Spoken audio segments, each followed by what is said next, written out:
ஆண்டவராகிய இயேசு கிறிஸ்துவின் நாமத்தினாலே இந்த விடுதலை தேடி நிகழ்ச்சிக்கு உங்களை வரவேற்கிறேன். கடந்த சில வாரங்களாக நம்ம ரட்சிப்பை குறித்து தியானித்தோம்.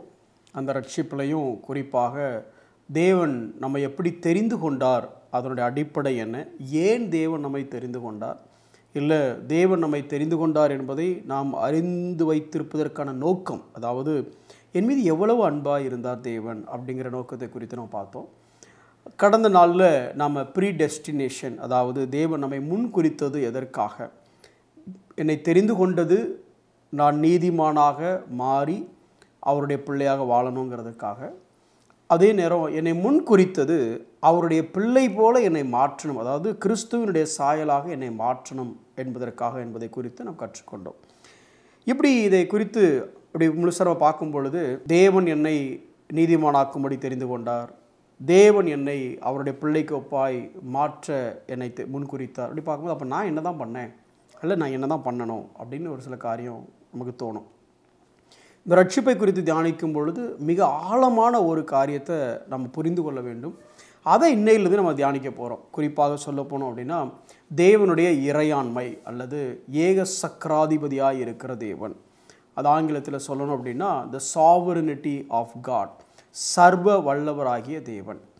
இதை குறித்து நம்ம ஏன் படிக்கணும் அப்படின்னா, பலமுறை நாம் தேவனை குறைச்சி மதிப்பிடுகிறோம், அல்லது நாம் அறிந்து வைக்கிற அளவை காட்டிலும் தேவன் எவ்வளவு பெரியவராக இருக்கிறார் என்பதை நம்ம உணர்ந்து கொள்ளணும். அல்லது don't try to limit God. நம்ம பலமுறை தேவனை எப்படி பார்க்குறோன்னா, இதை நம்ம இந்த லிமிட்டட் இந்த அறிவை வச்சே நம்ம தேவனை பார்க்குறோம். அதாவது கடலில் இருக்க தண்ணியை ஒரு கப்பை வச்சு அள்ளிட்டு வந்துடுறியா அப்படிங்கிற மாதிரி தான் நம்ம பார்க்குறோம். இது தேவனுடைய அறிவும் அவருடைய வல்லமையும் நம்மளுடைய அறிவுக்கு எட்டாதது என்பதை நாம் முதல்ல உணர்ந்து கொள்ளணும். அதையும் தாண்டி இது நமக்கு ஒரு வகையான தாழ்மையை கொடுக்கணும். நம்ம சில பேர் சொல்லி நான் கேட்டிருக்கேன், என்ன பிரதர் கடந்த எப்படி ஆவிக்கிற வாழ்க்கை எப்படி போகுதுன்னா, பிரதர் லாஸ்ட் 1 வீக்காக ஜெபமே பண்ணுறதுல நான் ஆண்டவர் மேலே கோவமாக இருக்கேன். நீ யாருப்பா அவர் மேலே கோவமாக இருக்கிறதுக்கு? இல்லை நான் கேட்டேன், அவர் தரல, அதனால் கோவச்சிக்கிட்டேன். சரிப்பா அவர் சொன்னதை நீ செய்யலைன்னு அவர் மேலே கோவச்சிக்கிட்டாருன்னு அவன் நிலைமை என்னத்துக்கு ஆகும்ல, அவர் கோவச்சிக்கிட்டாருன்னு நினைக்கிறதுக்குன்னே காலியாக இருப்பேன். அப்போ ஏன்னா அந்த தேவனை குறித்த புரிதல் நமக்கு இல்லை, அவர் எப்பேற்பட்ட தேவனுங்கிறது நமக்கு தெரியலை. அவருக்கு கொடுக்க வேண்டிய அந்த ரெவரன்ஸ், அந்த கணம், அந்த ஹானர் ஏன் நம்ம கொடுக்க முடியறது இல்லை அப்படின்னா, அவர் எவ்வளோ பெரியவருங்கிறது தெரியல. ஒரு சின்ன எக்ஸாம்பிள் சொல்கிறேன் பாருங்களேன். வேலைக்கு இன்டர்வியூவுக்கு நம்ம லேட்டாக போக மாட்டோம், ஆனால் சர்ச்சுக்கு லேட்டாக போவோம். நல்லா கவனிச்சிங்களா? அப்போது வேலை கொடுக்குற முதலாளி அளவுக்கு கூட இந்த சர்ச்சில் நம்ம யாரை ஆராதிக்க போகிறோம்? தேவனை ஆராதிக்க போகிறோம். அந்த தேவனை குறித்த அறிவு நமக்கு இல்லை. அறிவு என்றால் அது குறித்த அறிதல், அந்த நாலேஜ் நமக்கு இல்லை. வசனம் சொல்லுது, என் ஜனங்கள் அறிவில்லாமல் சீர்கெட்டு போகிறார்கள். யாருடைய ஜனங்கள்? தேவனுடைய ஜனங்கள் தேவனை பற்றி இருக்கிற அறிவு இல்லாதனால சீர்கெட்டு போகிறார்கள்னு வசனம் சொல்லுது. இப்போ இந்த சீரீஸ், அதாவது இந்த ரட்சிப்புங்கிற காரியத்தில் இந்த சாவரினிட்டிங்கிறத நம்ம எதுக்கு படிக்க போகிறோம் அப்படின்னா, நமக்கு முதல்ல தேவனை பற்றிய ஒரு புரிதல் வேணும். அவர் யார்? ரொம்ப சீப்பாக நம்ம ஆண்டவரை பல இடத்துல இடப்பட்டுறோம். கொஞ்சம் அதிகமாக அதை இன்னும் ஒரு மேல்நோக்கு பார்வை நமக்கு வேணுங்கிறதுக்காக இந்த டீச்சிங். இதை நீங்கள் தொடர்ந்து நீங்கள் கவனிச்சிங்கன்னா தான் நல்லா புரியும். ஒரே நாளில் இதை எல்லாத்தையும் சொல்ல முடியாது. கொஞ்சம் கொஞ்சமாக இதை சொல்ல முயற்சிக்கிறோம், நீங்கள் கவனிங்க. இதை இப்படி நான் ஆரம்பிக்கலாம் அப்படின்னு இருக்கிறேன். இந்த ரட்சிப்பு அப்படின்னு பேசிகிட்டு இருந்தோம்ல, இதை நம்ம சாதாரணமாக நம்ம பேசுகிறோம். 1 பேதுரு 1ஆவது அதிகாரம் 10ஆவது வசனம் எப்படி சொல்லுது, என்ன சொல்லுதுன்னா, உங்களுக்கு உண்டான கிருபையை குறித்து தீர்க்க தரிசனம் சொன்ன தீர்க்க தரிசிகள் இந்த ரட்சிப்பை குறித்து கருத்தாய் ஆராய்ந்து பரிசோதனை பண்ணினார்கள். ரட்சிப்பை அனுபவித்தவங்க இல்லை, நல்லா கவனிச்சிங்களா? தீர்க்கதரிசிகள் இந்த கிருபையையும் இந்த கிருபையினால் நமக்கு ஏற்படுகிற ரட்சிப்பையும் குறித்து தீர்க்க தரிசனம் தான் சொன்னாங்க. அதாவது தேவன் அவங்களுக்கு என்ன சொன்னாருன்னா, இப்படி ஒரு ஜனம் வரும், அவங்களுக்கு நவமான இருதயத்தை நான் கொடுப்பேன், அவங்க என்னுடைய கற்பனையை கை கொள்ள வைப்பேன், அவங்களுடைய கல்லான இருதயத்தை நான் எடுத்து போட்டுருவேன், என்னுடைய ஆவியானவரை அவங்களுக்குள்ளே வைப்பேன், என் ஆவி அவங்களுக்குள்ளே வைப்பேன். இப்படிலாம் சொன்ன உடனே அவங்களுக்கு வாயை பிளந்து பார்த்துருப்பாங்கன்னு நினைக்கிறேன். ஏன்னா இதெல்லாம் அவங்களுடைய கற்பனைக்கும் எட்டாத ஒரு காரியம். அப்பேற்பட்ட காரியத்தை இந்த ரட்சிப்பை குறித்து தேவன் சொன்ன உடனே அவங்க என்ன பண்ணாங்களான்னா, கருத்தாய் ஆராய்ந்து பரிசோதனை பண்ணினார்கள். யார்? இந்த ரட்சிப்பை குறித்து அனுபவிக்காத கேள்விப்பட்ட அவங்க. ஆனால் அந்த ரட்சிப்பை அனுபவிக்கிற நம்ம இதை ஆராய்ச்சி பண்ணுறோமா, இதை கருத்தாக யோசிக்கிறோமா, இதை பரிசோதனை பண்ணுறோமா? இல்லை. இதை புதிய ஏற்பாடில் எபிரேயன் ஆக்கியோன் அவர் என்ன சொல்கிறார் பாருங்களா. எபிரேயர் 2ஆவது அதிகாரம் 3 ஆங்கிலத்தில் 4 தமிழில் என்ன சொல்கிற பாருங்களேன். அடையாளங்களினாலும் அற்புதங்களினாலும் பலவிதமான பலத்த செய்கைகளினாலும் தம்முடைய சித்தத்தின்படி பகிர்ந்து கொடுத்த பரிசுத்த ஆவியின் வரங்களினாலும் தேவன் தாமே சாட்சி கொடுத்ததுமாய் இருக்கிற. அதுக்கு அடுத்து இதெல்லாம் எதை பற்றி சொல்லுது வாசிக்கிறேன். அடுத்து இவ்வளவு பெரிதான ரட்சிப்பை குறித்து, எவ்வளவு பெரிய ரட்சிப்பு முன்னால் படித்ததில் சேர்த்துக்கிடுங்க. இவ்வளவு பெரிதான ரட்சிப்பை குறித்து நாம் கவலையற்று இருப்போமானால் தண்டனைக்கு எப்படி தப்பித்து கொள்ளுவோம். ரட்சிக்கப்பட்டவங்களுக்கா ரட்சிக்கப்படாதவங்களுக்காங்கிறது என் செய்தி இல்லை. என் செய்தி என்னன்னா, இந்த ரட்சிப்பு எவ்வளோ பெரிய ரட்சிப்பு தெரியுமா, இதை பற்றி எப்படிமா எனக்கு கவலை இல்லாமல் இருக்கலாம் அப்படிங்கிற துணியில் அந்த எபிரோன் ஆக்கியோன் எழுதுகிறார். இந்த அளவுக்கு இந்த தேவனையும் இந்த தேவன் கொடுத்த ரட்சிப்பையும் குறித்து நாம் உணர்வுள்ளவர்களாக இருக்கிறோமா, இதுதான் இந்த தொடருடைய அடிப்படை. சரி, இன்னைக்கு இந்த சாவர்னிட்டி ஆஃப் காட் அதை நான் ஆரம்பிக்கிறேன். நம்ம தொடர்ந்து கற்றுக்கொள்ளலாம். சாவர்னிட்டி ஆஃப் காட் அப்படின்னா தேவனுடைய இறையாண்மை அப்படின்னு சொல்லலாம். ஏக சக்கராதிபதி அவர் அப்படின்னு சொல்லலாம். சர்வ வல்லவர் அப்படின்னு சொல்லலாம். ரொம்ப சிம்பிளாக சொல்லப்போனால் அவருக்கு மேலே ஒருத்தரும் இல்லை. நம்பர் 1. நம்பர் 2, அவர் நினச்சா என்ன வேணாலும் செய்யலாம். Number 2 simple. திருப்பியும் சொல்கிறேன், அவருக்கு மேலே ஒருத்தரும் இல்லை. நம்பர் 1. நம்பர் 2, அவர் நினச்சா என்ன வேணாலும் செய்யலாம். இப்போ நாம் எப்படி நினைக்கிறோன்னா, நாம் நினச்சதை தேவன் செய்யணும்னு நினைக்கிறோம். புரியுதுன்னு நினைக்கிறேன். நம்ம ப்ரேயர் ரிக்வெஸ்ட்லாம் பார்த்துருக்கீங்களா? நாம் நினச்சதை அவர் செஞ்சிடணும். நாம் நினச்சதை அவர் செஞ்சால் அவர் தேவனா நாம தேவனா? அவர் தேவன். அவர் நினச்சதை அவர் செய்வார். அதுதான் சர்வ வல்ல தேவன். ஒரு முறை சார்லஸ் ஸ்பர்ஜன் லண்டன் மாநகரத்தில் ஊழியம் பண்ணிவிட்டு ட்ரெயினில் ஏறுறாரு. ட்ரெயினில் ஏறினதுக்கப்புறம் தான் நோட் பண்ணுறாரு, அவருடைய பயணச்சீட்டு அதையும் தொலைச்சிட்டாரு. கையில் பணம் எதுவும் இல்லை.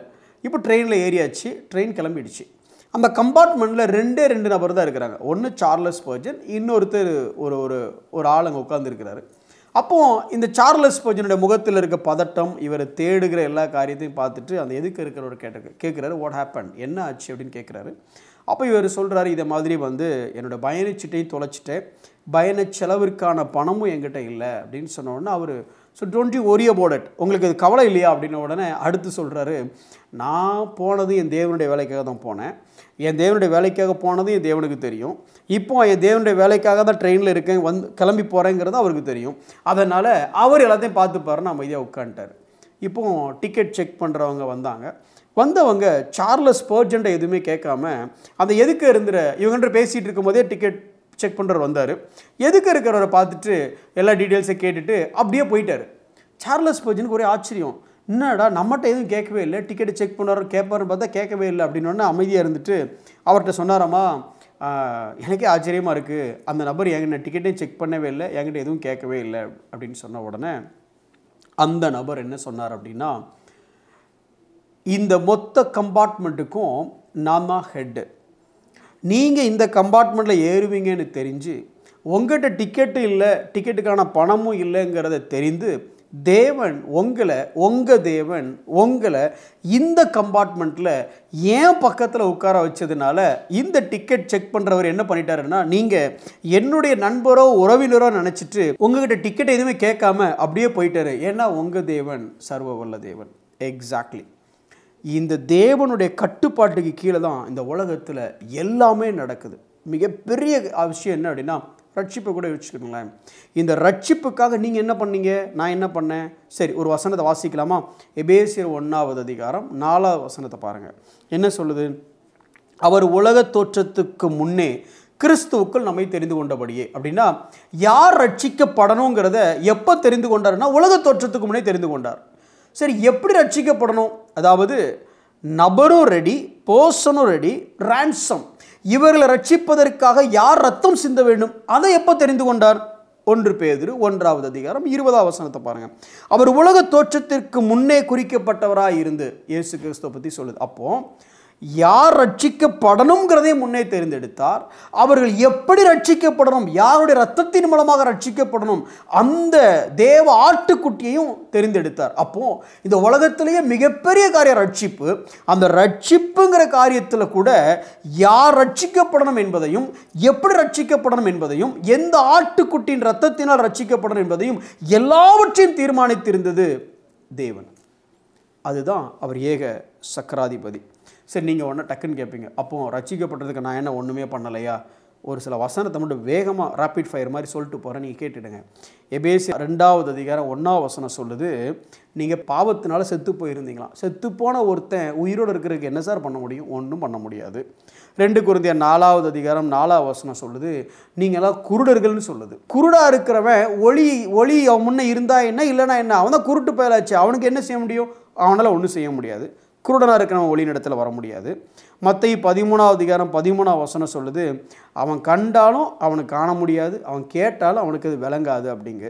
1 கொரிந்தியர் 2:14 சொல்லுது, அவனால் அண்டர்ஸ்டாண்டே பண்ணிக்க முடியாது, அவனால் புரியவே புரியாது. ஃபார் எக்ஸாம்பிள், சைனா மொழியில் டக்குன்னு நலமா அப்படின்னு எழுதி உங்கள்கிட்ட கொடுத்து, பிரதர் இது என்னென்னு வாசிங்க அப்படின்னா, உங்களுக்கு சைனா மொழி தெரியாதனால நீங்கள் கண்ணாடி போட்டாலும் வாசிக்க முடியாது, தலையீழனால வாசிக்க முடியாது. ஏன்னா உங்களுக்கு சைனா மொழி தெரியாது.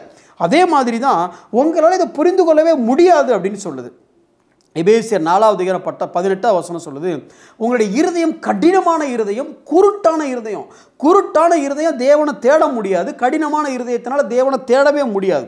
ரோமர் 8வது அதிகாரம் 7-8 வசனத்தை பார்த்தீங்க அப்படின்னா, நீங்கள் தேவனுக்கு கீழ்ப்படியக்கூடிய நிலைமையில இல்லை. இன்னும் சொல்லப்போனால், நீங்கள் நினச்சாலும் ஆசைப்பட்டாலும் தேவனுக்கு கீழ்ப்படியவே முடியாது. ஃபார் எக்ஸாம்பிள், ஒருத்தர் ஃபிசிக்கலி சேலஞ்சாக இருக்கிறார், அவர்கிட்ட போயிட்டு ரன்னிங் ரேஸுக்கு வாரியா அப்படின்னா, அவர் உடனே இல்லை சார் எனக்கு இன்ட்ரெஸ்ட் இல்லை. இன்ட்ரெஸ்ட் இருந்தால் மட்டும் வந்துட முடியுமா? முடியாதுல்ல.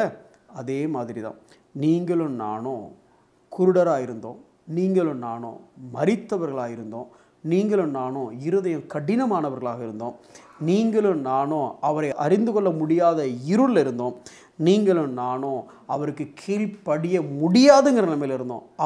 அப்படி இருந்த உங்களை அவர் முழுவதும் அவர் உங்களை வேலை செய்து ரட்சித்தார். அல்லது என்ன சொல்லப்போனால், அந்த சர்வ வல்ல தேவன் இப்படி கீழே கிடந்த என்ன அவருடைய ஏகாதிபத்திய அந்த சர்வ வல்லமையினாலே என்னை தூக்கி எடுத்தார்.